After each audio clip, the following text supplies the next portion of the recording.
Bu yoni nonni o'zi alohida temada, eshitdinglar bitta ovozini. Bu jaydari shashliklarni odam har kuni yesa ham me'dasiga tegmasa kerak. Biz bugun Nurafshon ko'chadagi Abdulatif akamiz shashliklariga kelganmiz. Shashliklarni qo'raga qo'ydirib yubordik. Shashlik kelguncha bu yoni o'sha legendarniy sho'rvasini mazasini ko'rib turamiz. Sho'rva ham juda ham mazali bo'ladi. Qani bismillah. Go'sht sho'rvasilarmi? Chetga bitta surib qo'yamizda. Navarishli bulyondan olib bismillah. Bay.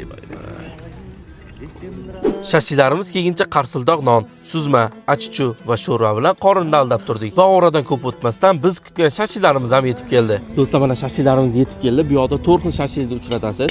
Qiyma, jaz, tovuq hamda jigar shashliklari eng populyarniy shashliklar. Mana qiymadan boshlaymiz birinchi.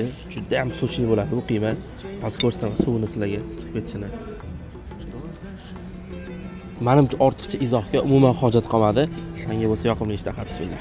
Shashliklarning mazasi rostdan ham ajoyib. Abdulatif aka naq 30 yildan oshiqdan beri shashlik tayyorlaydilar. Agarda siz ham shunaqa jaydari, fayzli joyda maza qilib shashliklar yeb ketmoqchi bo'lsangiz, bemalol kelaverasiz. Manzil Nurafshon ko'cha. To'liq lokatsiyani Telegram kanalimga joylab qo'ydim. Shunaqa qiziq kontentlarni o'qiz olmaslik uchun menga obuna bo'lib qo'ying.